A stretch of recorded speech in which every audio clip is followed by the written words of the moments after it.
Rasulullah sallallahu alayhi wasallam says, ثَلَاثَةٌ لَا تُرَدُّ دَعْوَتُهُم. 3 groups of people, their dua is never rejected. Allahu Akbar. When iftar time comes, Rasulullah sallallahu alayhi wasallam, what does he say? لَا يَزَالُ النَّاسُ بِخَيْرٍ مَا عَجَّلُوا الْفِطْرِ. You will be in a good shape. Allah will bless you. Allah will honor you. As an ummah, as a family, as an individual, if you hasten in breaking your fast. Maghrib came, for example, 5:30.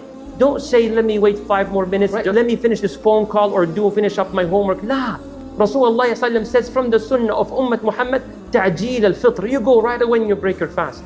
In another narration, Rasulullah gives you a reason. One of the reasons behind that, he says the Yahud and the Christians and the Jews, they tend to postpone, delay their breaking of their fast. Whether it's applied today or not, it doesn't matter to you or to me. Rasulullah says, hasten, we hasten. Alayhi salatu wassalam. From the sunnah of the Prophet sallallahu alayhi wasallam is that when Maghrib time comes, right away he breaks his fast with some dates. If he could not find dates, he would take some sips of water, then he prays sallallahu alayhi wasallam. Alright, so whatever your family would like to have full-fledged iftar, or just a few bites, may Allah bless you, protect you. Just make sure you don't postpone Maghrib very late. Dua, and specifically at iftar time. We have 2 for you. One general and one specific, which is Rasulullah saying, ذهب الظمأ. The thirst is gone. So he eats, he drinks, then he says, وابتلت العروق. And the veins are moist. وثبت الأجر إن شاء الله. And the reward is guaranteed by the will of Allah. This was Rasulullah's dua, one of them that he says at iftar time. He appreciates the ni'mah. I have food, I have drink, alhamdulillah. Then he says, وَثَبَتَ الْأَجْرُ. He's optimistic. I worked hard, I sacrificed hours of sweat in the heat of the sun.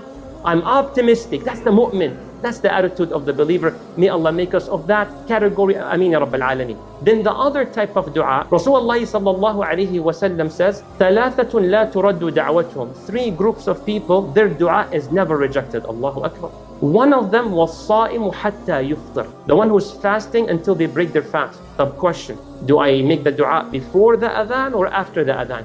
No problem, either options work, inshallah. What did the Prophet ﷺ say? مَنْ قَامَ رَمَضَانَ. Whoever stands up during the nights of Ramadan, إِيمَانًا وَاحْتِسَابًا, out of faith and out of hope in getting the reward of Allah subhanahu wa ta'ala, you know what happens? غُفِرَ لَهُ مَا تَقَدَّمَ مِنْ ذَنْبِهِ. All the sins that you've done, all the previous ones are erased. What should you do? Don't miss a single night in Ramadan. May Allah make it possible for all of us, Ya Rab. Suhoor. 2 hadith. Number 1, Rasulullah sallallahu alayhi wa sallam says, تَسَحَّرُوا فَإِنَّ فِي السَّحُورِ بَرَكَةً. He says, make sure you have suhoor. Suhoor is the meal right before Fajr, at the suhoor time. Even if it was a little bit, because there's barakah. What does barakah mean? Okay, you drank some water. It makes you not thirsty, for example, for 3 hours. If Allah were to put barakah in that water, you will go for 6 hours without being thirsty. May Allah put barakah in your health, in your wealth, in your family, in your life, and in your deen. Ya Rabbil Alameen. In another hadith, the Prophet ﷺ says, have suhoor, even if it was just a little bit of water.